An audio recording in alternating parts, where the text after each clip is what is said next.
Good morning. You're having breakfast with Tay, and this is season 2, episode 21 of Good Morning Bay, and week 4 of The Artist's Way every day. Let's go. Now, I'll admit, these past few weeks, it has been hard to be consistent. And that's only because I am almost at 5 stars. That's right, I'm a 4.9 rated on my styling website, which is insane for someone who did not go to school for hair. Over 200 reviews. Back to school was whooping my tail, to say the least, but we are back. So for the next couple of hours, we're going to be painting at the park. All right, y'all, let's head to the car. This is my childhood room with a lot of stuff from college. On the left are some college photos from the dance program and cast photos. And in the center are watercolor photos and collages from art school classes, just reminding me that I'm a multifaceted artist and I have a lot of interest in that. In 2012, I did Nina Simone.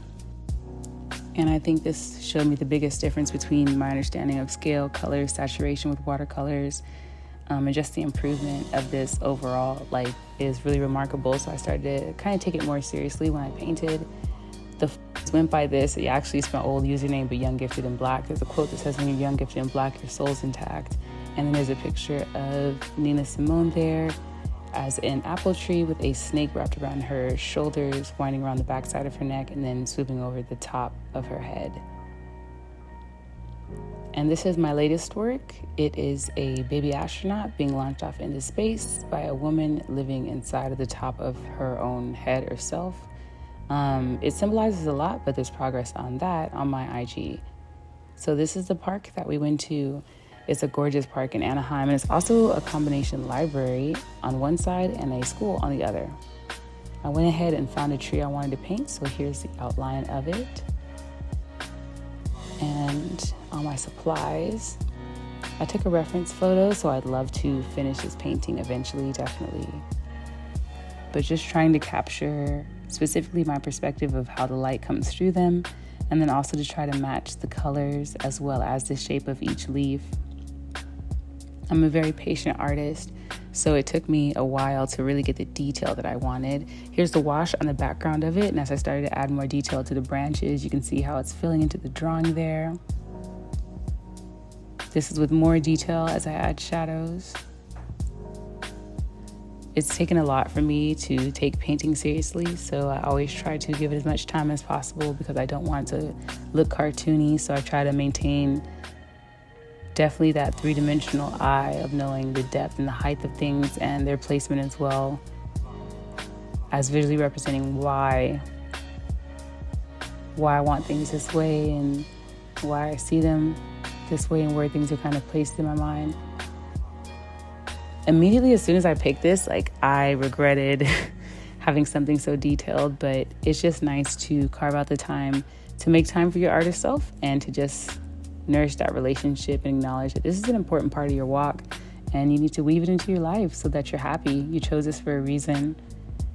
This is what I do, and I love painting, so I'm up for the challenge.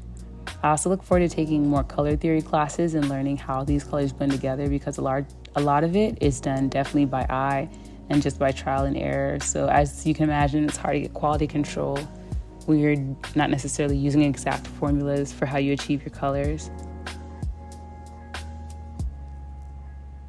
And that's intimidating, right? This process is made to extract out all the things that kept you from doing it in the first place. It's hard to, on top of everything in life, to go learn something new, make time for new things. It causes so many other small changes in your life, but this kind of teaches you to take it one week at a time, one moment at a time, one question at a time. And I appreciate that. Just filling in more color. And here we have what I was able to achieve on my artist date. There's a lot of detail at the bottom of the trees where they meet the skyline, as well as the placement of the trees, and start to get some color in there, as well as their placement and scale from my view. I just finished my artist date. It feels really good to paint. I can't even remember the last time I painted. Probably a couple months ago with my friend, because she's in school for her BFA. I'm gonna pack it up in here and clean these brushes off. But today felt really good, and it's nice to finally be done with week 4. I think I might work on my painting a little bit more at home, or I might just date it and come back to it, or later I just date. But yeah, I'm pretty ready to go. It's windy out here. These are the colors I use. I love these disposable thingies. I hate wasting paint, and I hate that I have to stop doing this, but duty calls.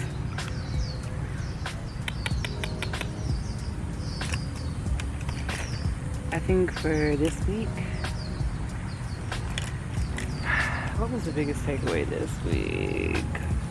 Probably just to stay dedicated and to have just like an overall vision for what it is that I want to do with my art, like something that I'm working towards.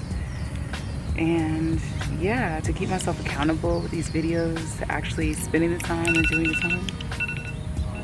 I think the hardest part is to actually like edit and post on time with work going on.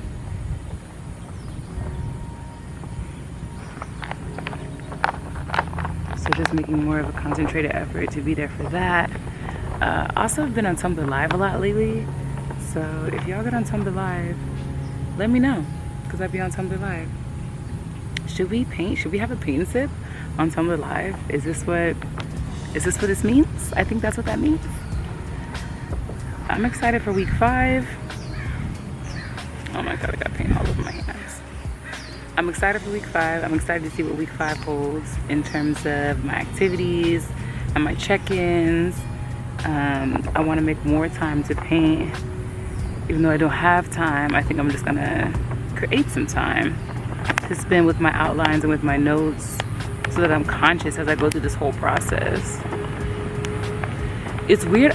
No, this is what I'm gonna say the biggest takeaway is. The biggest takeaway is the nervous feeling you get before you go to do your art turning into excitement that this is what you do. Like, this is what you can do. This is your thing. I almost had like a panic attack before I got here, and it took me a couple hours just to get my mind right, to take a nap and to calm down. Until next time, y'all, that's it. Don't forget to like and subscribe. We're gonna be doing this Artist Week series until we're done. Probably do the summer and the fall. But yeah, follow my Tumblr, follow me here, follow me on Instagram, follow the show page. Oh, butterfly. Oh my god, see that right there?